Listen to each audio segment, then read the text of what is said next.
A hearty welcome to all of you to this second anniversary of the Whistleblower House. And thank you from the bottom of my heart and our hearts for joining us on this special occasion.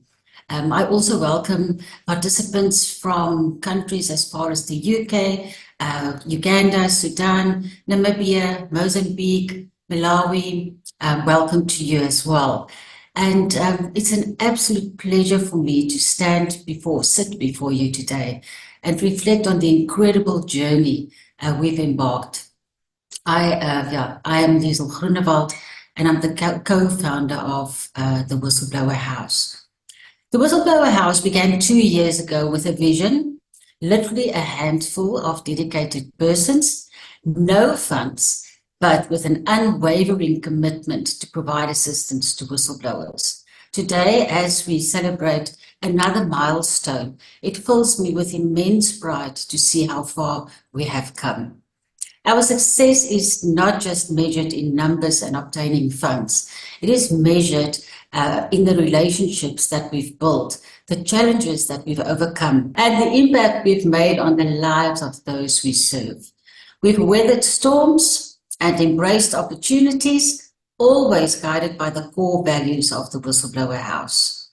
This anniversary is not just about looking back, it's about looking forward to how we can impact the whistleblowing landscape and the lives of those we serve, the whistleblowers. I want to express my deepest gratitude to our dedicated team. Ben Tron, our CEO, Cynthia Stimple, our whistleblower liaison manager, Narisha Kamfer, our marketing and communications specialist, and then, of course, also Letitia October, who ensures that we spend our money wisely. Our heartfelt gratitude also to our donors. As I've said, we started the first year, we had no funds, and we relied completely on the goodwill of lawyers, of psychiatrists, of other people that assisted us with the services to whistleblowers. But now we have donors, and we have individuals that contribute on a monthly basis, others that give us money on a ad hoc basis. We thank you. And we also thank our larger corporate funders, and not even all corporate. And these I want to single out as well. Millennium Trust, who has given us money twice now, or funds twice. Business Leadership South Africa as well. Business Unity South Africa. And then the European Union, who gave us a sizable grant. Thank you to all of them. Their commitment to our cause has made an immeasurable impact on the work that we do at the Whistleblower House. These contributions have empowered change and illuminated countless lives. It is through donations that we can contribute to pursue our vision and mission with rigor and passion. Lastly, we are proud to welcome 3 new members to our board. So our board is now consisting of 8 people. And we're very excited about them. Let me introduce you to the board members. Many of you will know Martha Ngoye. She's on the left in the back. And then in front, of course, is Cynthia, Ben, and the chairperson of our board, Mr. Ivan Pillay. Our new members are Advocate Mabongi Masilo. And a bit of background on Mabongi. She holds an LLB from the University of KwaZulu-Natal. And she was the leader of the financial flows investigation stream of the Zondo Commission, and served as well as an assistant commissioner for the Commission of Inquiry into Tax Administration and Governance at SARS, the so-called Nugent Commission. Secondly, we are proud to have Ms. Pumla Williams on our board.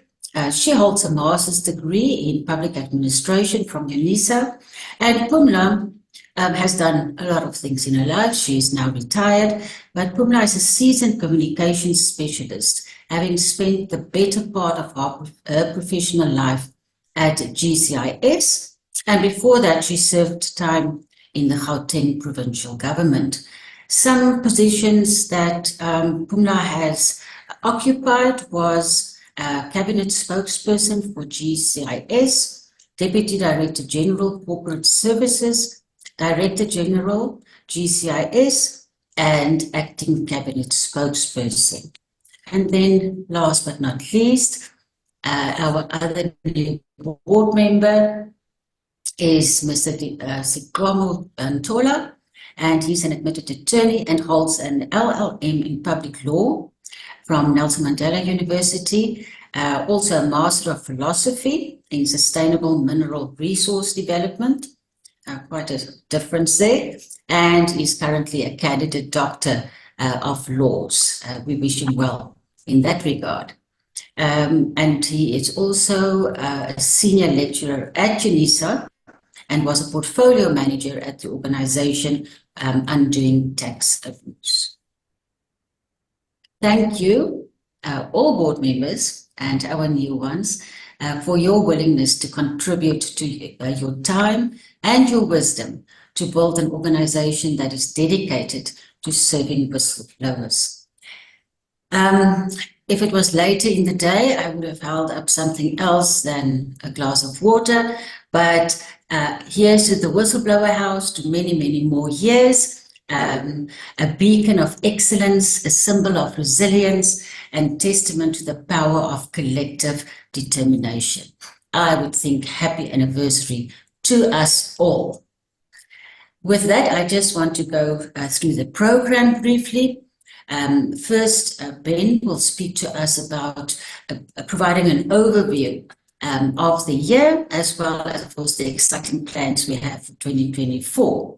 Cynthia will follow by informing you of the services that we provide. And then Tabila Madonsela will join us. She is a senior specialist advisor at GIZ, the German Development Organization, and member of WHISPER, and that is the Whistleblower Support Protection Reform. She will inform us about that. And then lastly, but definitely of high priority, we have two whistleblowers, Brad and Zuki, who will talk to us about their experience of the Whistleblower House. Thank you very much. Do have a good session, and Ben, I hand over to you. Good afternoon, everyone. Ben, taking over from Dr. Liesel. Thank you, Liesel, for that introductory remarks. Ivan, you're welcome. Ivan requested Liesel to take over because he was not available, but I know that he's with us in spirit. Let me start off by just defining what we regard as a whistleblower. And it's important that, because as we move on, we have people contacting us and then we can't help them because it doesn't fall within the scope that we've identified as a definition. A person who, now the following points are very important. It's in good faith. Report unlawful or immoral activity that occurs within an organization to somebody or an entity they believe will take action to address it. And it's a broad definition. It's not something that's taken up in the PDA, it's not quantified anywhere else, but we've purposely, and the board have asked us to be wide as possible to ensure that we can help other people. So it's not supposed to be exclusive, but more inclusive. But there are some areas that we do not touch. For example, family matters internally. When you have a grievance against a company, purely because you were not promoted, etc., then we do not support that unless it is related directly to a whistleblowing act. So that guides us on a day-to-day basis. As Liesel shared, there are two people that are full-time, that's myself and Cynthia, and then we have a financial controller and a communication specialist that's on a part-time basis. And we don't pay them enough for what they do, but we try to keep our costs low. But those are the four people effectively that's running the Whistleblower House, and the bulk of the work is done between myself and Cynthia, where she is ultimately responsible for dealing with whistleblowers. And in the next slide, you will see how important that is. I'm not going to delve in the details of what we provide. Cynthia will deal with that. I just thought it's important to know, and the next 2 or 3 slides will speak to the point, is that as on the 19th, 3 days ago, we had 262 whistleblowers that have become our clients. And they are more than clients. We care for them individually. And of the 262, 227 asked for legal, 127 asked for psychological, 79 for safety and security, and 46 financial. So that's the totals over the last 2 years since we opened our doors in February last year. And if you look at the growth patterns that we've had since February last year, 2 years ago, that is how the growth has taken place. And this one I want to pause on. If you look at the far left, you will notice that the legal is a lot, and then psychological is slightly smaller, and then financial is very small.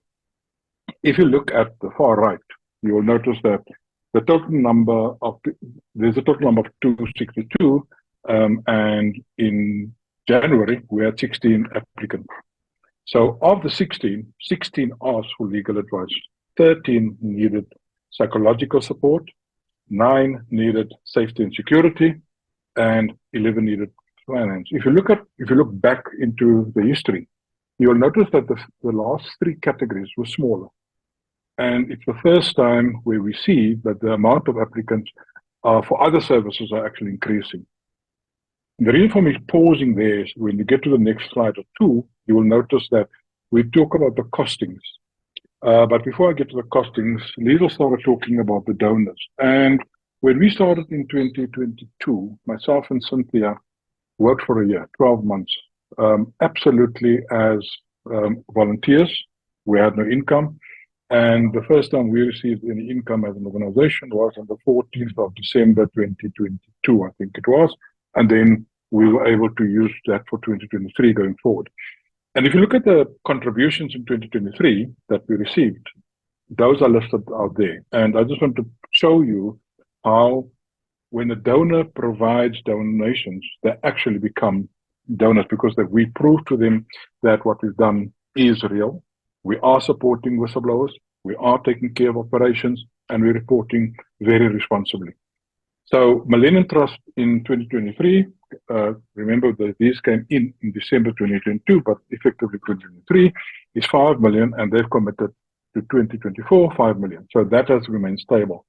BLSA 2023 gave us 2 million, and they've pushed that up to 3 million now.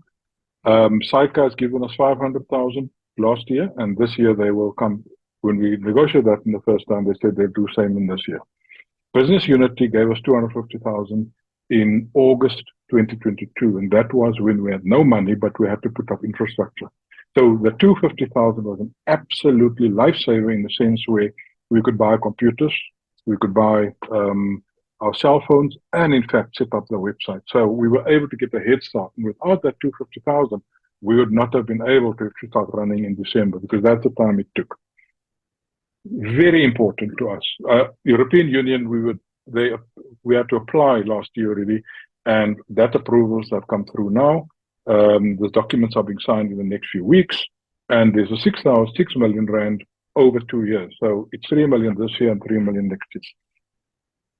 Individuals have supported us tremendously. It's people out there, normal citizens, that pay 20 rand, 500 rand, 1,000 rand a month on a debit order. We see that come through every month. We've had 1 or 2, 100,000, 200,000 donations, but these will grow in the next year or so. And as our word, the name Whistleblower goes out to the market, we're hoping more and more people will feel free and feel comfortable donating to us. This is a worthy cause. People's lives are at risk. I cannot emphasize that enough, and you'll hear a little bit of that at the end of this meeting today, where we asked 2 whistleblowers to speak about their personal journey. And people get bankrupted on one side, people lose their lives, livelihood, and they suffer tremendously on that. Other potential donors, the minimum that we know will come in is 1 million. We are hoping that will grow 2, 3, 4 million so that we can actually reach the 20 million mark for this year. The reality is 12.8 million makes us comfortable, make us feel comfortable that we can actually provide the services. And if you look at the costs that we calculate, these are real costs. The legal cost per person roughly is 11,700 per person. Psychological, it's 1,000 Rand per person for 2023. That will go up now. And that's about 12 sessions that we budget for. And that's a number of whistleblowers that we look. These are for 500 whistleblowers. Remember, we're dealing with 200 at the moment, but that's the actual cost. So it's 11,000, 12,000. Security, we calculate about 45,000. And financial, and I'm just quoting the numbers as they are today. Cynthia will talk about the detail behind this just now. So what we said is for 2023, we've actually had 260, as you could see a bit earlier, 260. If we had to grow to 500 whistleblowers this year, which is another 150, it's not a lot, we will need 18 million Rand. So that's how I got to that figure over there, where that 12 million need to go to 18 million. Because based on the percentage split, 89% once legal, 47% psychological, we will need 18. If 7% CPI get added, that would be 19 million. Here's the problem. If every person, every whistleblower, and we've got to plan for the worst case, if every whistleblower need every category that we provide, the actual cost will be 84 million. Because financial, as it is right there, is only 9%. Security is only 27%. Now, if each one of these is 100%, so that will mean that the actual cost for running the business to service whistleblowers will be 84, very close to 85 million. So a lot of our time is spent making sure that we actually knock on doors. And unfortunately, with the success that we've had so far, unfortunately, it's also been slow. So we have to step up our game. We've got to contact more people, and actually to do this properly, we need more money. Let me share some things with you what we've been doing. When we started off, we had very little money, and we had to scrape by everything. So the website, as much as it was functional, didn't have appeal to the market. We had a back office that is not fully automated. And as things are right now, we upgraded our website, and these are the color palette that you can see, and you'll see this coming through the various presentations today, is that we've improved our color, we've improved the website, we've improved the offerings across the board. So where are we going in 2024? And so Cynthia will speak a little bit here, and Tobile will speak a little bit about something else. We need to ensure that whistleblower support is consolidated and deepened, so that we can get corporates and business to open the doors for us, open the doors for whistleblowers to come back to work. And part of the problem is that it's difficult to find employment. And one of the things that we have recently launched is, in fact, we partnered with an employment agency that help us actually open doors to corporates. And we've had at least one success. Now, it's very young, early days, and we're hoping that we will have more success in that regard. We have to expand our panel of service providers for all services. At the moment, we have limited people, legal attorneys that we are using, and we are stretching them. We have limited people, psychological services, and we are stretching them. They are feeling the pain with the amount of people that we're referring to them, and we need to grow that. Absolutely need to grow that. We need to develop literature that can assist whistleblowers in both legal, mental, financial, and security matters. And we've launched the first chapters in different areas. So we've got somebody in the legal environment starting to look at that. We're talking to University of Johannesburg to develop, as well as the GIZ speaking to the mental stuff, and you'll come back to that. How do you manage your finances once you get fired because of whistleblowing? How do you stop spending? How do you consolidate? How do you start looking into the future? That's an important one as well. We need to strengthen operation. The reality of life is right now, if either myself or Cynthia, something had to happen with either one of us, we are absolutely hamstrung. If both of us had to, something happen to us, whistleblower is dead. Whistleblower House will be dead. And we can't afford that. And we're hamstrung in the one sense where everything we do is confidential. So there are only two people that have full access to all the data. We need to add to the team to ensure that the load is spread, the load between myself and Cynthia is spread. And at least now we've got somebody helping with finances and we've got somebody helping with communications. But we need somebody to take care of the psychological side. We need somebody to take care of security. We need somebody to take care of the financial management. And that will spread the load and allow us to breathe and allow us to just spread our wings. We have contributed to the whistleblower legislation, and we will continue talking to the Department of Justice to make sure this happens. We know that there is an election coming up, and it's going to be at the end of May. And we know that between now and then, a number of whistleblowers will come through to us with new information of corruption. We know that. It happens with every election, with local or national. However, for this particular discussion, we know that there will be a delay because all the politicians will be out on roads, knocking doors, shaking our hands, etc., vying for our votes. We need to strengthen and grow the partnerships in this environment. And luckily, Tobile is on the line, and she will be talking about one absolutely exciting initiative, and we will then go forward on that, continue working towards that. And we need to interact with business chambers. Business is the answer for the problem in South Africa, and I believe business and society is the answer for whistleblowers, because in society, wherever I live, I need to be welcomed by society and the people living there. I'm part of the community. But business need to come to the party and re-employ whistleblowers. They need to support whistleblowers. And by the way, before the whistleblower gets fired, they need protection from whistleblower from business. And it's important that we get that into the boardrooms, etc. And we are in discussions with both BUSA and BLSA to see whether we can't achieve that. I have said what I could. I think I brought you up to speed with where we are. We are excited about 24, 25. You wouldn't believe how this absolutely drives us to just higher and higher heights, where we want to make sure Whistleblower House succeeds, and we can't succeed unless we're supporting whistleblowers. It is absolutely wonderful to see there are 78 people on the call. I hand you over to Cynthia just to talk a little bit about the individual support that we provide so that people understand the limitations that we have, as well as what we can and what we can't do. Thank you. Thank you, Ben, for your presentation and giving us the full background of how we've actually grown from almost nothing in 2022, and now we're functioning far more better. So welcome, everybody, those who attended, and great to see a number as large as 78 attending. Today, I'm going to talk about just the 4 services which the Whistleblower House offers to our clients.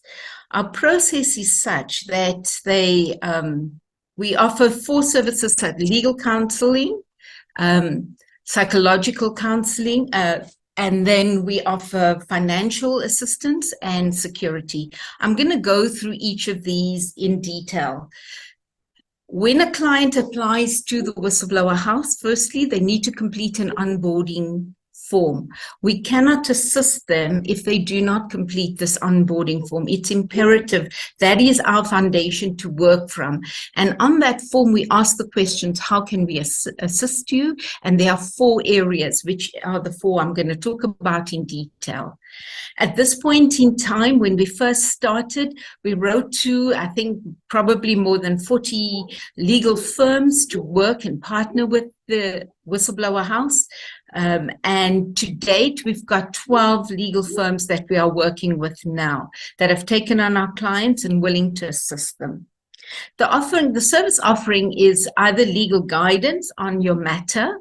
They look at especially disciplinary hearings.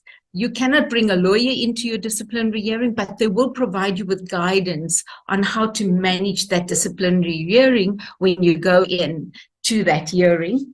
They support you with the CCMA and will attend with you on the CCMA matter, the same as with your matter if it has to go to. Thanks. I'll just recap quickly. We're working with 12 legal panels currently and partnered with them through signing a memorandum of understanding with each of these legal firms.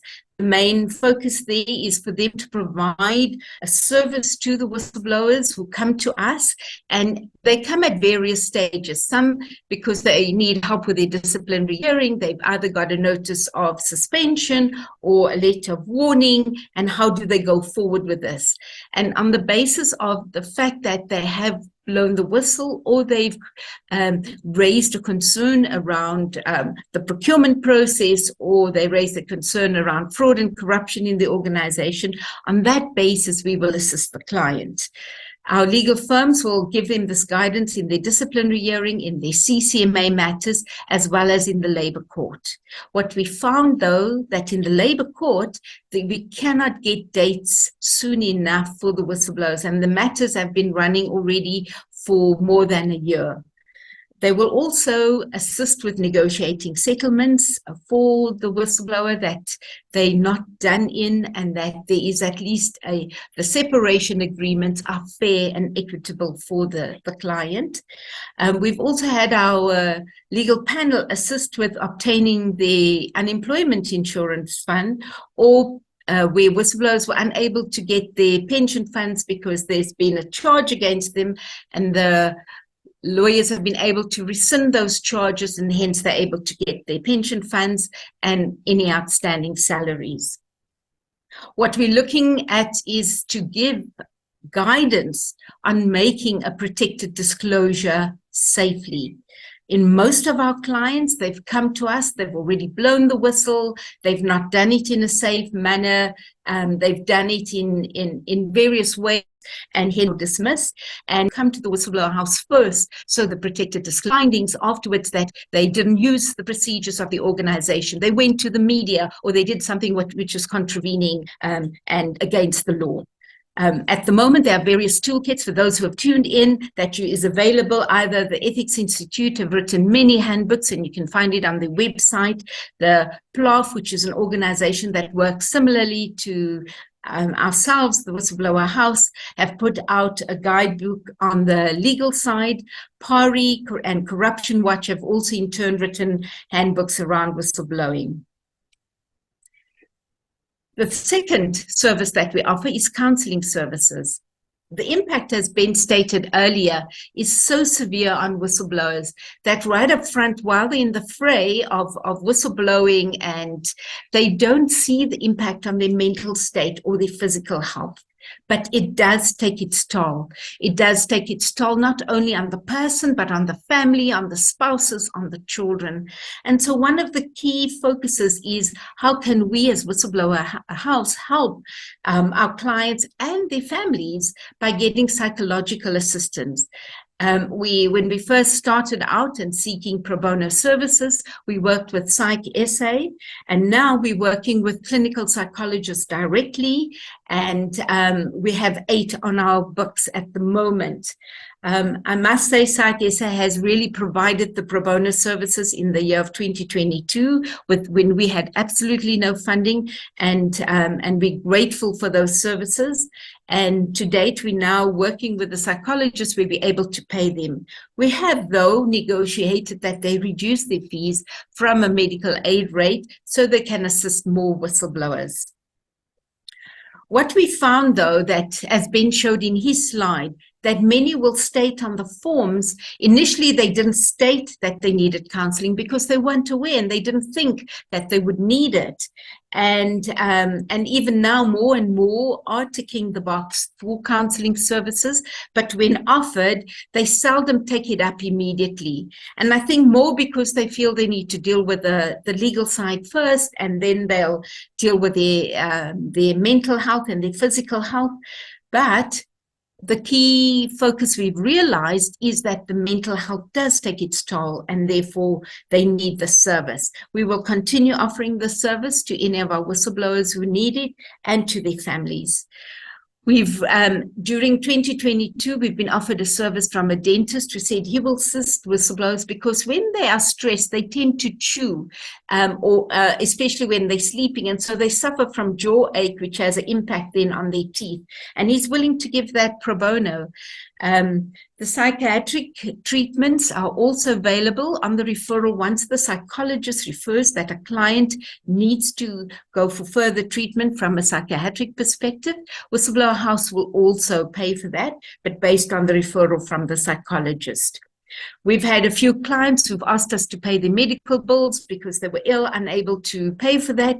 We've done that separately, and when I get to the financial, we've covered that in the financial side. Going forward, though, we are looking at complementing these services with alternative therapies, and that is looking at music therapy, art therapy, yoga, or physical movement, and there will also be a guidebook in the making for this. On the financial services front, because whistleblowers lose their job, it impacts their current income and obviously their future income.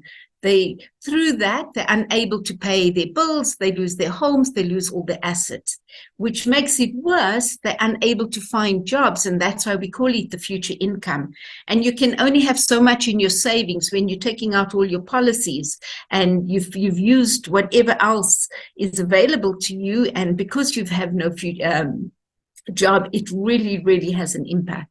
So what we've decided as Whistleblower House, with our board approving this amount, is that we will provide our whistleblower clients with 90,000 per whistleblower once off. How do we do this? We do it by paying 15,000 per month over 6 months, and we paid in 2 tranches. So we'll pay an amount of 45,000 up front, which is the first 3 months, and then again the second time the next 45,000. This is called a stipend because it's not something that will continue into the future.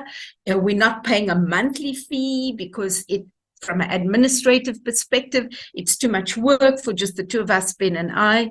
And so therefore, the stipend is to cover the basic necessities, like paying for food on the table, their lights and water account, paying the children's outstanding school fees, for transport, petrol to get to your interviews, to at least have data on your cell phone. And those are the basic needs we cover.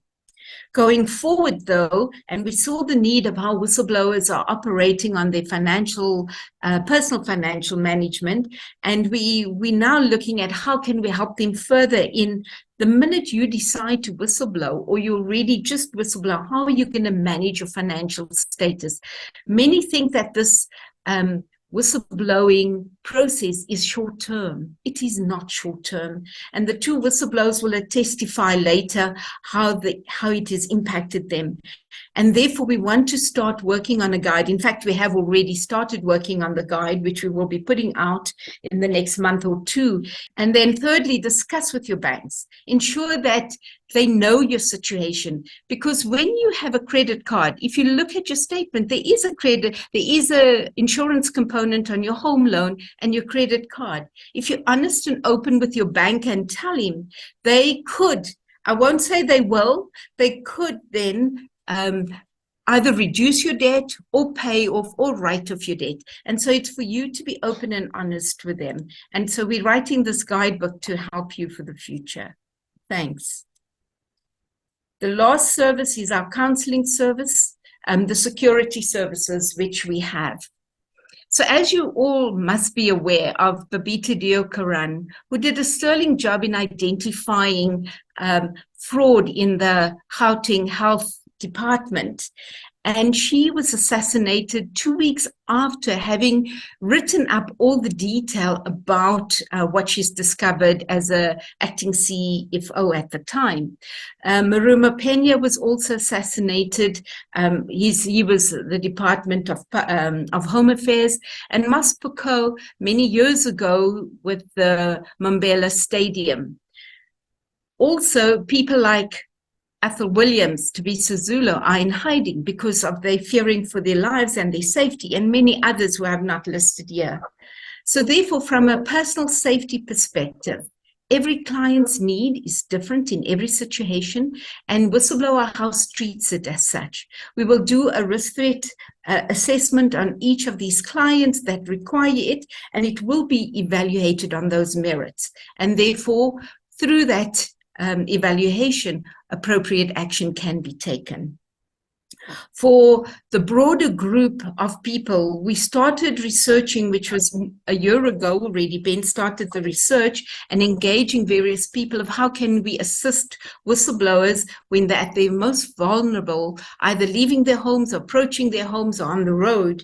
And we've come up with the Aura app. It's in its final stages at the moment, and this will be, once it's there, we will be advertising it. It will work like a panic button on your cell phone, and that within 5 minutes, an armed response should be coming out to you when you press that app. Once this is done, we will be putting it out to all our clients. We're also currently working on a guide for whistleblowers on how do you protect yourself, just being safe. How do you, when you're leaving, always be aware of your surroundings. When you're leaving your house, is there a car parked opposite you? How long has the car been there? Is it your neighbors? If it's not, take note of this. When you're driving, are people following you? The same on social media. Many of our whistleblowers, we've guided them to stay away from social media. Don't go and run your company down on social media. This will only attract for them to use a defamation case against you. So those are the guides we're working on, and hopefully we can protect our whistleblowers going forward in this manner. Thank you for your attention.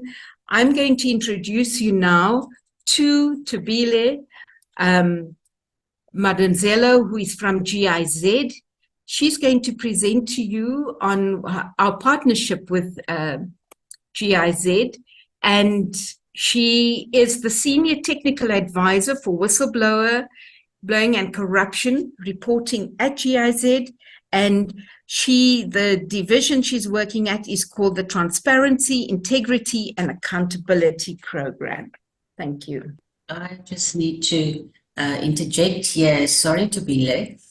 Just a second. There's a question from Karen Botha that says, have you considered referring matters to mediation to try and find resolution for whistleblowers? Thank you for the question, Karen. Mostly that's the stance we would work with. Is there a way of resolving it before there's legal action? But our clients that come, there's already been retaliation against them, and they're on the back foot. They now have to defend themselves with the charges that have been given to them.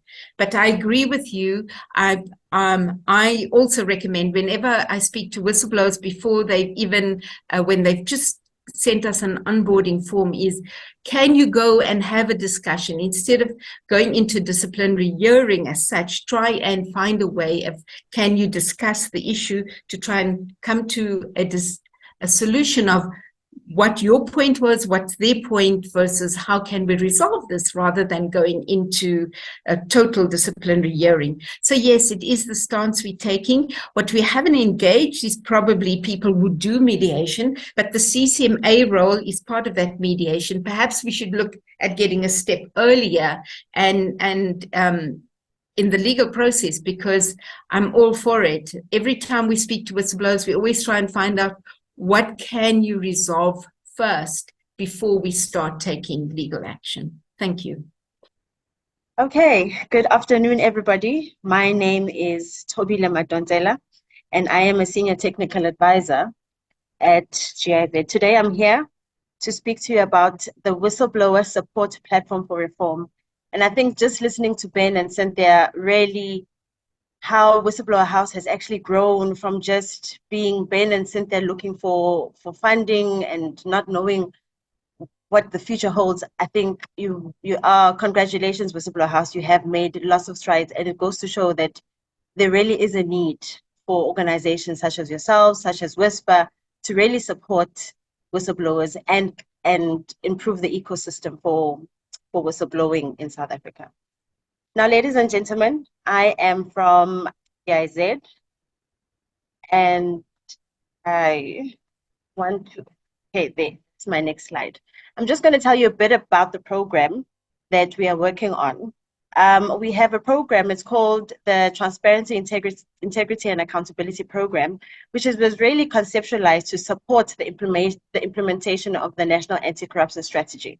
So we have three main areas of support. We have active citizenry, which is sort of related to Pillar 1 of the NEX. We have institution building and strategy implementation, which goes into Pillar 5 of the NEX. And we have the third area of intervention in which we work with the program, which is the multi-stakeholder partnerships.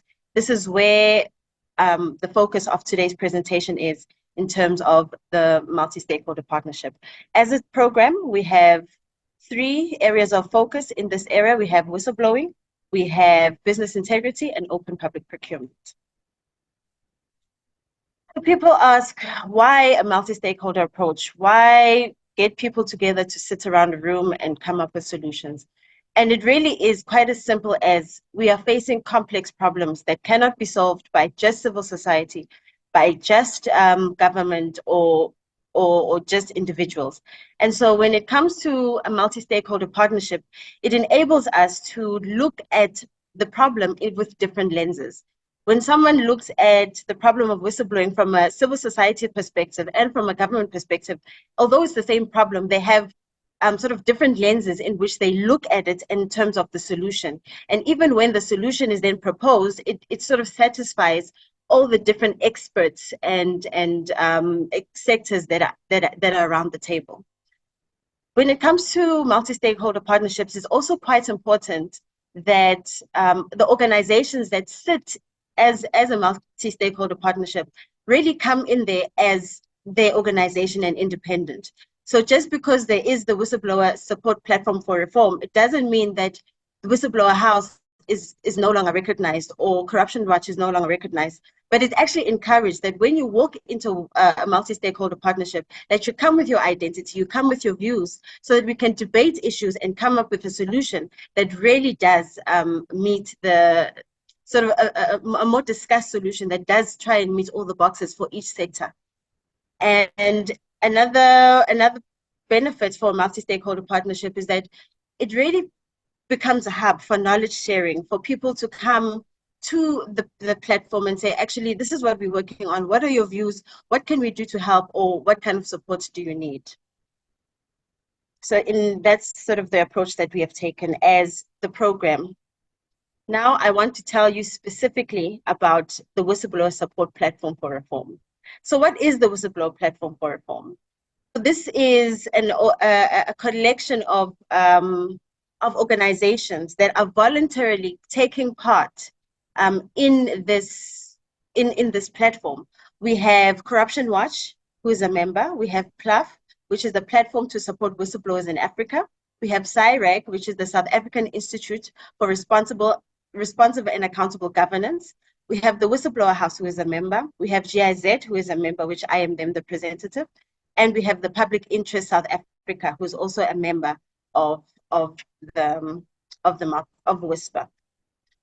Now, instead of writing a whole long list in terms of what has happened and how Whisper has come about, I thought, let me put pictures together, also just to paint that the idea of really starting the MSP really started in 2022. And if you look at the first photo, you will see that was actually our first meeting, which was co-hosted with PLUF.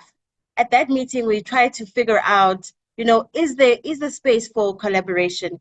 Is there space for organizations to work together who are working with whistleblowers? And what can we do collectively to actually make sure that we don't duplicate our services, we don't work in silos, but we work together to enrich the ecosystem? And from that first meeting, there's been a series of meetings and workshops. We have also taken the members of the MSP to training, which was offered by the Collective Leadership Institute, which really gave us a formula in terms of how do we work together? Why a multi-stakeholder partnership? What are the stages that we've had to go through in terms of trying to build this organization that is a representation of the different organizations coming together as one? Throughout the exercise, the branding came from the group. We did branding exercises. We also had a pre-launch where we were discussing the Protected Disclosures Act, the proposed amendments. And I think just recently this year, we actually brought all the MSPs from GIZ together, and we actually did a common vision in terms of, from the different MSPs perspective, what kind of change are we trying to enforce? So I could go in way more detail in terms of the challenges that we have experienced and the successes, but I think just as a snapshot, because of the limited time, this is what I will share with you. So the vision of Whisper is to harness various skill sets and implement solutions to establish a conducive whistleblowing environment. So this is not a platform where organizations can call Whisper 0800 Whisper, but it is an organization where it is a collection of organizations who support whistleblowers. So you won't be able to come to Whisper as an individual saying, I need psychosocial support, but you can go to the organization that sits in the platform, and they will provide you with that support. The mission of Whisper is committed individuals working together to make a sustainable change for whistleblowing. In terms of the goals, our goals is to create a conducive and enabling environment for whistleblowing, disseminate and validate information, create and implement initiatives as a collective, act as a platform for partners working in the space to engage on relevant topics in whistleblowing. And I think I want to just pause on the last point in terms of our goals. We are basically a collection of organizations that are interested in the ecosystem of whistleblowing. And because we were still sort of building the organization from 2022, building the trusting relationships, we've had to sort of go through and figure out our identity. And so as we grow as an organization, as a collection of organizations, more organizations will come onto the platform, share their experiences. So it is really a platform where if you are working in the space and you do have an idea or you do have an initiative and you do feel that you could use some expert advice, or maybe you see a gap in the ecosystem that you feel like you need some advice on as an individual or as an organization, then come to the platform, utilize it, because it really is the people that are at the forefront of in the whistleblowing ecosystem. In terms of our values, we are collaborative, we are agile, innovative, and I think most importantly, compassionate. What are we working on, and what exactly is Whisper doing? So Whisper is actually currently going to be performing research on the psychosocial impacts on whistleblowing. And I think this is such an important point where a lot of people say, yeah, whistleblowers experience psychosocial impacts, but I don't think we've actually unpacked what kind of psychosocial impact that whistleblowers go through. So this research is really just to delve deeper into what exactly a whistleblower goes through. And then another research that we're doing is we're going to be doing a national research on the attitudes and perceptions of whistleblowing and whistleblowers. And so we're going to be doing a national research on the attitudes and perceptions of whistleblowing and whistleblowers. So the act of whistleblowing and whistleblowers. Again, this is to really try and understand, why are whistleblowers unemployable? Why are organizations not wanting to employ them? Why even though we say that we see whistleblowers as heroes, why is it that they still feel isolated from society? Why is it they lose friends and families? So really a research to delve deep into these matters, so that when we come up with solutions, we are really coming up to address the root causes of what we're seeing in the symptoms that we are seeing in society. Another point that Cynthia has touched on already is a security handbook for whistleblowers. Your safety risk sort of increases as you become a whistleblower, and not many people are aware of that. You would as you would say with Babita Diokaran, I don't think anybody was aware in terms of what kind of risk she was actually facing. And so this would be almost a handbook that sort of has tips on social media, your safety, your home, as Cynthia was saying.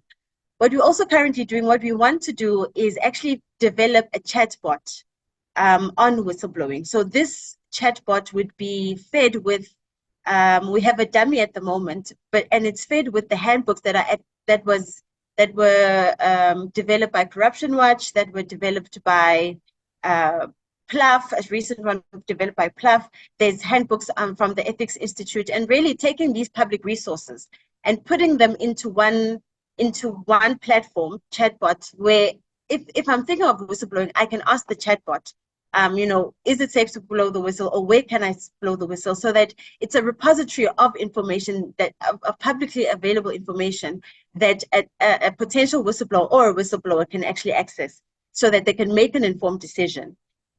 Unfortunately, now we have to first start with a feasibility study, but once that passes, then we will fully develop the chatbot that will be available on the Whisper website, as well as the organizations that are in Whisper and any organization that want to be associated with Whisper. Another project that we are working on is a feasibility study of a referral system amongst organizations in the ecosystem. So I think you would, as Ben had said earlier, they have formed some trustful relationships in the year that they have been here, but there are so many players in the ecosystem of whistleblowing, and so we're trying to see if there is it's feasible to have actually a referral system where, if it is out of PLUF's mandate, for example, they can refer it to OUTA, or they can refer it to Corruption Watch, or they can refer it to the public protector if they were part of the referral system. So currently we're doing the feasibility study, where we'll be seeing if it's possible, and if there's interest from the organizations in the ecosystem to actually have a referral system amongst themselves. Because as Ben said, our interest is to make the ecosystem safer. It is to develop these things so that it can be disseminated across the ecosystem and make it a bit more safer for whistleblowers. Another project that we're working on is the alternative therapies for whistleblowers that Cynthia just briefly mentioned. Again, also with the stigma of going to therapy, not everybody is comfortable just going into therapy. But so what else? If you're not comfortable going to therapy and sitting in a chair and speaking to someone, what else can you do in the interim to take care of your mental health? Because as a whistleblower, you will suffer psychosocial detriment. Of course, the extent varies, but you are more likely to suffer it. And so what can you do besides going to a therapist, maybe the art therapy, the music therapy? So there is a handbook or an info book that we will be producing to let the ecosystem know of their options as a whistleblower, potential whistleblower, as you are going through your journey. And lastly, what we're doing for this quarter is we also will be supporting the Public Interest South Africa on the Whistleblower Awards, which the inaugural awards were held last year. But this year, with the support of Whisper members, we are supporting them in conceptualizing and implementing the Whistleblower Awards, as well as the summit for this year. So this has come to the end of my presentation, but I do really want to say, and my call to action is, really, if you're an organization that is dealing with whistleblowers and you have ideas and you have information or expertise that you want to share and you want to learn from, please make contact. It's not a closed group of people. It is just that these were the people that were tasked to really just find an identity as a collective and then really open it up to everyone. So we are currently in the process of opening up sort of the membership and people that are represented and having them as part of this platform. I just want to say a really big thank you. As you can see my arrow there, a really big thank you to the organizations that take part in Whisper. They are there every second week. They're not paid anything. Tobile is sending them concept notes, bombarding them with emails and ideas of really make sure that the products that we have are conducive for your clients, because at the end of the day, this is for your clients as the different organizations in the ecosystem. There's a question or two. Sure. That I just want to share with you. And Devisham is asking if researchers or can researchers also contact you to assist with development of your guides?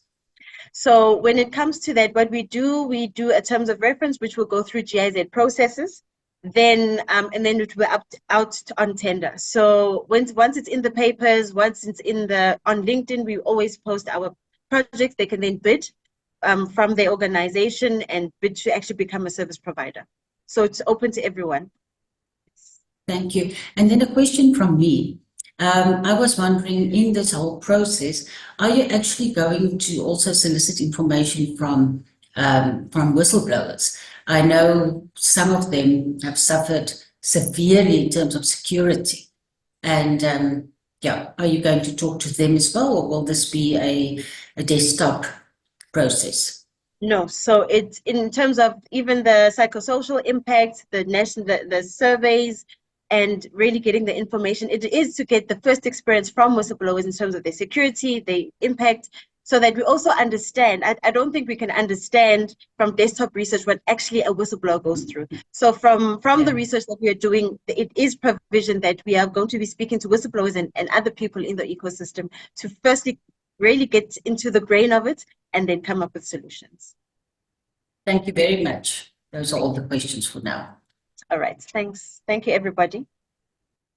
Thank you, Tabile. That was really great with your presentation. We as Whistleblower House would also thank you for your interventions as GIZ when we started in 2022, completing all our policies, which are all now approved by our board, as well as helping us with this beautiful website, as you can see, our color palette, which we're very proud of. So thank you very much. I'd like to now introduce you to the two whistleblower speakers, and I'm actually going to swap them around. I'm going to bring Mr. Bradley Mears in first, and then Zukiswa. I'm going to introduce both of them now, and then they can just follow one another. So Brad Mears has been one of our clients as Whistleblower House. He's a person who's had 23 years experience in leadership. He worked in the NGO sector, and he's held the CEO position of the South African Business Coalition on HIV and AIDS for 10 years.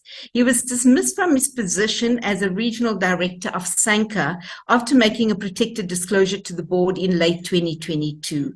We've assisted him, and I'm going to hand over to you in a minute. Let me introduce Zukiswa. Zukiswa, if you also just want to put your camera, well, you don't need to for a second, and they can meet you, and I'll introduce you. Zukiswa is our other client that's come to Whistleblower House, which we've assisted. She's a dedicated public servant with over 30 years in the public service environment. She's worked for government and a couple of state-owned entities. It is a quest to serve with distinction that she has gotten both her accolades and sometimes pushback on where she was able to apply which she's applied for in a working environment. She's totally unrelented in trying to combat fraud, corruption, and any maladministration. She believes in justice and equality. She's a client of ours at the Whistleblower House. Thank you all. So I'm going to hand over to Brad. I'm just swapping it around because Brad may have to leave earlier. And then Zukiswa, you can put your camera down and then come on just after Brad. Thank you, everyone. Hi, good afternoon, everybody. And Cynthia, thank you very much for the introduction. And also just a good afternoon to everybody on the Whistleblower House team. So I am a whistleblower. I never thought that at the age of 55 I would become a whistleblower. No one wakes up in the morning and goes to work that day and says, today I'm going to become a whistleblower. And as you've correctly stated, Cynthia, very often you find yourself 3/4 of the way into a process before you realize that you are, in fact, making a protected disclosure. I can say a couple of things. One is that being a whistleblower will test the mettle of any individual. It really is a test of your psychological strength, your sense of purpose, and your ability to endure, because being a whistleblower is not a short-term process. What I said to Cynthia was that I would focus, I've got 10 minutes, and I would focus 1 minute on talking about the services that I've received from Whistleblower House, and the other 9 minutes focusing on where I think things should maybe be growing to, both at a sort of an operational level, but also at a more strategic level within South Africa. So, I mean, I think that I've been a beneficiary of the psychological services, the psychological support services that I've received from Whistleblower House, and without exaggerating, I think that I wouldn't be sitting here in front of you today, Cynthia, if it wasn't for the support services that I received from the likes of Naropi and Co. So I'm very grateful for those services, and I would certainly recommend people take advantage of them should they need them. Obviously, the legal services that I've received, I think, have been superlative. And just by way of a quick anecdote, I think that if you want to get a sense of the quickness with which Whistleblower House responded to my matter, I came across their website late on a Sunday evening and decided to send an email through to Cynthia, only expecting to get an email and a response by the next day. And I think by 9:30 that night, I'd received a phone call from Cynthia to answer my query. And from there, I have been nothing but a happy client as far as what the services are concerned with Whistleblower House.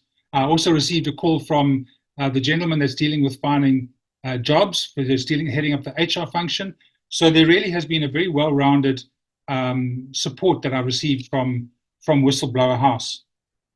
What I would like to do, Cynthia, Ben, and team, is just maybe compare corruption and whistleblowing to HIV. And you introduced me as being the CEO of the South African Business Coalition on HIV and AIDS a good while ago. And there's a lot of comparisons and parallel between corruption and whistleblowing and HIV, because what we're dealing with is we're dealing with an epidemic that is very, very slow to turn. And what I would encourage the audience on the line to think about is to think about an iceberg. And when HIV was the issue back in the early 2000s, there was many millions of people that were living in South Africa that were HIV positive, but because of stigma, were too scared to come out and declare their status and feel safe that they could declare their status. And there was a little bit of ice above the water of those people that were open, that were declaring their status and were dealing with stigma and challenging it head on. And HIV was often whispered about in passages, never spoken about openly. And there are so many parallels between that and where we find ourselves now as far as corruption and whistleblowing is concerned. There must be many millions of people that are sitting in public service organizations in the private sector that are confronted with corruption and have a desire to be a whistleblower, but cannot because of the stigma that's attached to being a whistleblower. So one of the things that I would really encourage Whistleblower House to think about is to take the lessons that we learned from HIV on how we deliberately and openly and expressly dealt with dealing with both internal and external stigma. And so how we start creating that tipping point of where there are more and more and more people that, if you want to call it that, start coming out the closet and start saying, I'm standing up and I'm going to be a whistleblower now because I feel that there's sufficient protection. And I think it also depends on what Whistleblower House wants to do strategically. Does it want to become a doing organization and is doing a fantastic job at being a doing organization? Or is there also a role for it to be a speaking organization where through lobbying, awareness creation, mobilizing communities around corruption, we start to tip that and start to get towards that tipping point that we all need in terms of undoing this epidemic of corruption that we have got in South Africa. And you can look at organizations like the Treatment Action Campaign and the AIDS Law Project and see how they engaged with the media.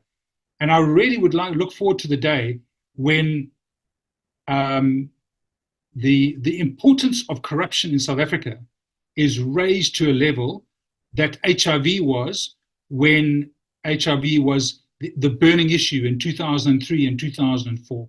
How do we create that fire of passion in the media that gets everybody to be aware and sensitized to corruption. So one of the other things that I think that could be really, really important, and it's interesting to see that Whistleblower House is funded by Business Unity South Africa.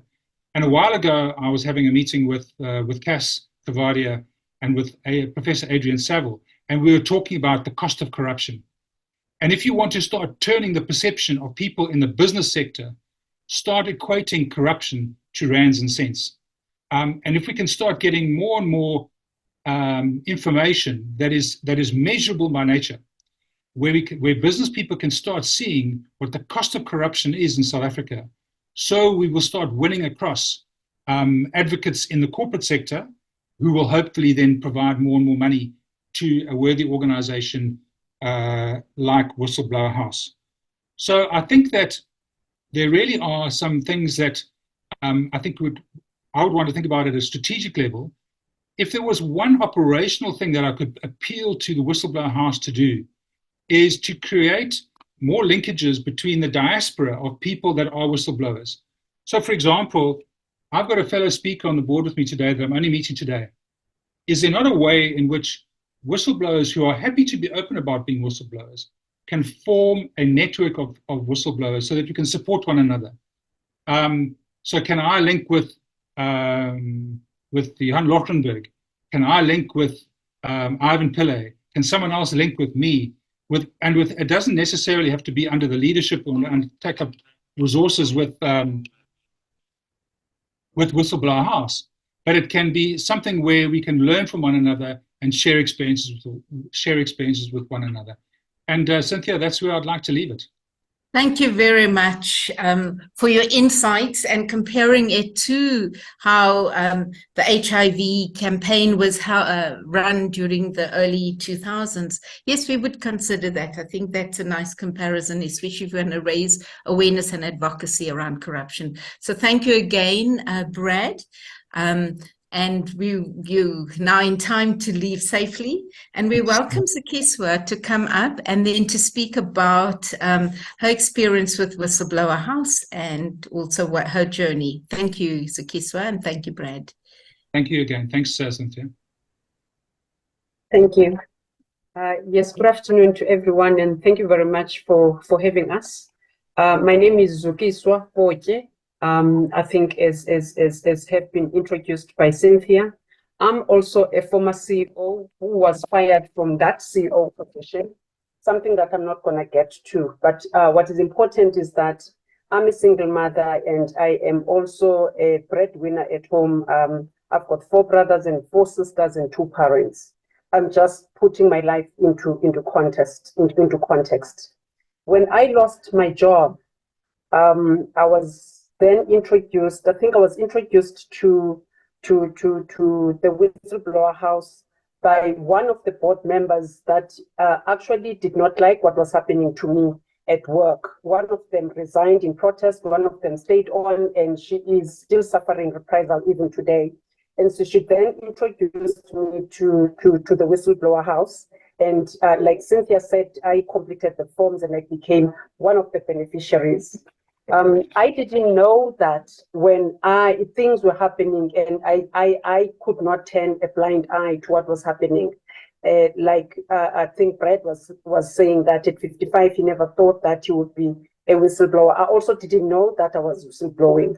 But what is ironical with me is that I have actually been in charge of risk management when I was at GCIS with Ms. Williams for 10 years. Part of my portfolio included risk management and fraud prevention. And so I knew these procedures. I developed these policies. But when it is coming to you, somehow you do things as if you do not know what must happen. So I then found myself in a totally new world, a world of whistleblowers, but a world full of people with resilience, people that want to support one another, very strong women and men that are fighting the scourge of corruption and fraud in South Africa. And we then came together to join hands to help our country. So some of the things, because I've been asked to talk about just my journey with the Whistleblower House and some of the things that I benefited from. I think for me, the first thing that is important that I benefited from was gaining a family. I gained a family because I am a single mother, and because I had lost such a senior position, and because I have been a breadwinner at home. There was no one at home to talk to, because you know, with us, some families, all they do is to talk to you when they're looking for money for this and that. So I did not have anyone to talk to. A few friends, yes, but people that had been former colleagues and potential employers just did not want to take me. I remember when I tried applying back for a few CEO positions, and I would declare upfront so that I didn't waste anybody's time, and they would say, Miss Potye, you are too risky for us, and so on and so on. And so for 8 months, I could not find employment, especially in an executive position, and I had to rethink what my life would be if I was not in an executive position. And so I started applying for jobs that were below an executive level. And I'm happy to report today that I am working, and I'm very happy. It's not an executive position, but it is a job that pays my bills. It is a job that puts food on my table, and I'm able to send my children to school. And in my own terms, I feel that I will restart my life with the support of the Whistleblower House. One of the things that I appreciated with the Whistleblower House was the seminars and the webinars, and especially the physical events they took us to GIPS, where we would interact with other whistleblowers, interact with judges, and you know, participate, and you feel alive, and you feel like, oh, there's this world of people that are like me. We're thinking alike, and we want to be brave, and it's not easy, but we can hold each other's hands. So I have experienced some networking. I've gone through networking events, capacity building events. I think others were just awareness events, but I've had an opportunity to speak to some of the members and beneficiaries and leadership of the Whistleblower House, where we can cry on each other, where we can support each other, where we can call each other at any time. And they would say, if you're a whistleblower, I'll take your call, even if it's 12 midnight. And indeed, most of you have done that with me. Indeed, it is our moral compass that has put us where we are today. And as I've said in my introduction, that I will not relent to stop, I will not relent in my plight to fight fraud and corruption in this country, because I think it has taken so much from all of us. It has taken so much from families. We do go through a lot of trauma, and I think I'm still traumatized.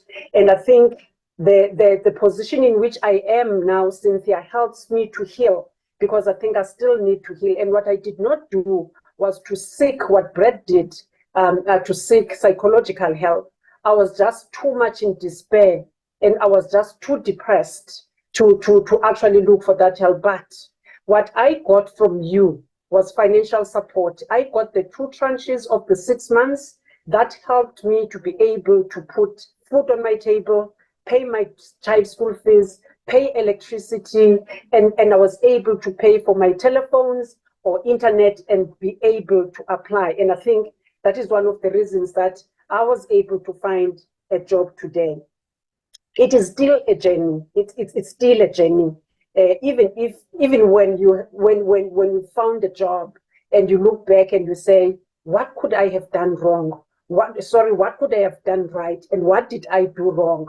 And how do you then assist those that are still embarking in this journey? And I think one of the participants have asked if we could not get whistleblowing advice and all those toolkits and techniques and tips before you whistleblow, because what happens is we get to the Whistleblower House when the cases, in my case, I think I went through 6 of them, when you now already with so many attorneys, you've lost and won some of the cases, and there's nothing more that the Whistleblower House can do other than just to support you on your needs. I've been very lucky in that I didn't feel that my life was threatened, and I know that some people lose their lives. But I think mine today is to really say thank you very much to the sponsors of the Whistleblower House. Thank you very much to the partners of the Whistleblower House.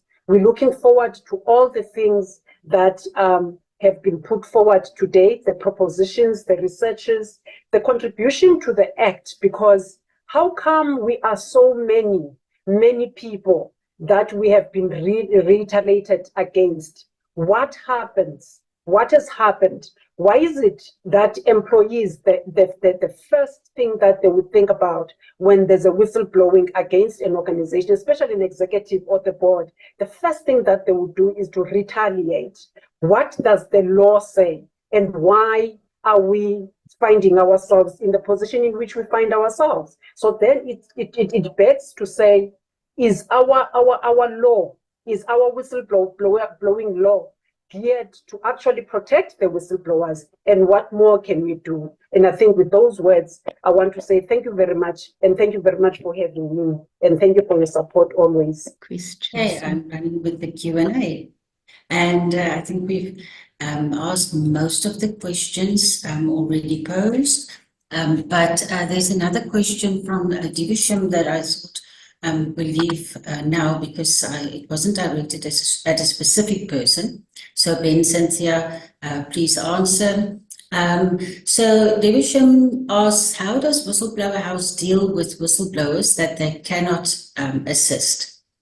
I have seen that some whistleblowers are also difficult in not accepting some of the advice given, which makes the whistleblowers to be very difficult to deal with. Is there a mechanism that is put in place to address the issue? And then Devisham says also, there has been some concerns raised about the assistance provided by the Whistleblower House. And then lastly, I commend whistleblowers for helping whistleblowers. Ben? Let's start with the last one. Thank you, Devotion, for raising the questions. It would be interesting to get some feedback on the concerns that you've identified. It doesn't have to be on this forum. You have our email address, you've got our contact details, so let's do that so we can address them. You speak about whistleblowers being difficult. Whistleblowers have suffered, and they are suffering. So when they contact us, they are desperate. And when we ask questions, they get impatient because I'm suffering financially. Why are you asking me stupid questions? I don't need psychological help. I just need a legal advice. I need this, I need that. And we've got to go through the process. We've got to deal with that. And we've got to deal with them decisively. We've got to add help. We've got to make help available. And we refer people. And we just got to be patient. But we have limits. And our terms and conditions are very clear. If anybody abuses anybody in the Whistleblower House, we will stop all help immediately. We will email you, we'll contact you and say, we cannot help you any further, please find somebody else. Because we deal with 260 people, we have found somewhere between 4, 5, 6 people that have come and say, X, Y, and Z, you abuse, and they say, enough, we don't deal with you anymore, and then we move on with our lives. There are probably very few, and I don't have numbers, but there are people that we can't help. And those are your first question. So I start at the bottom, I'm working my way up. There are people who can't help. If your case has prescribed, you go to a lawyer and somebody came and when I quote these things, it's real cases that came to us. In 2006, I lost my job, I blew the whistle. And now you want to fight for it. We can't. The case is prescribed, things haven't happened, the correct steps weren't taken, so therefore we can't help. There are cases where matters have prescribed, but at least there must be reasonable prospects that we can actually go to the court and get condemnation, then we can actually address that case. There are people that have signed NDAs and have taken packages. And there are certain rules in the game that once you've done that in a certain time, as if it's evolved a certain period, 2 years, 3 years, it's very difficult to reopen. So there are cases such as those that we can't help. And then we are very honest and say we can't help you. Are there other areas that we can help you? So legally, your legal case, we can't help you. Can we help you financially? Can we help you with psychological help? Can we help you in other areas? And we try to assist in the areas that we can't help you, to at least assist you in other areas. I hope I answered the questions. Liesel? Thank you, Ben.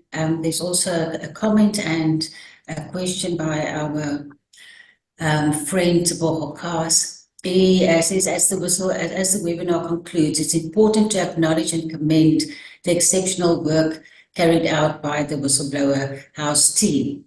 However, and this is, I am also interested to I know the answer is, however, I'm interested in delving deeper into whether members of the Whistleblower House team receive adequate psychosocial and wellness support to address the potential secondary trauma that you may experience as a result of your work.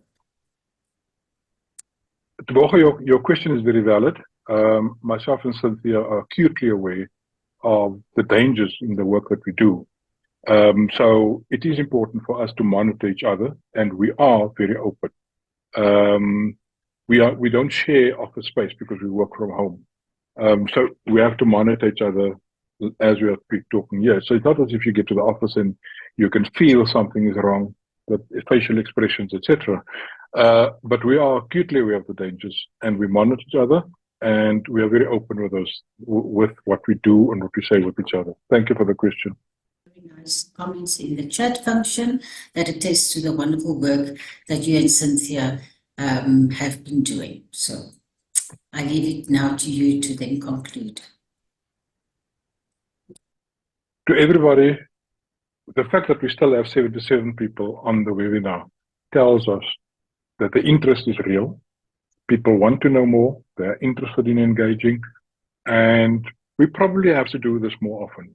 But on a day-to-day basis, our focus is on the whistleblower, one by one by one. And sometimes we forget how quickly time passes. I mean, we came back from leave, we took 3 weeks, 2-3 weeks, we took a break.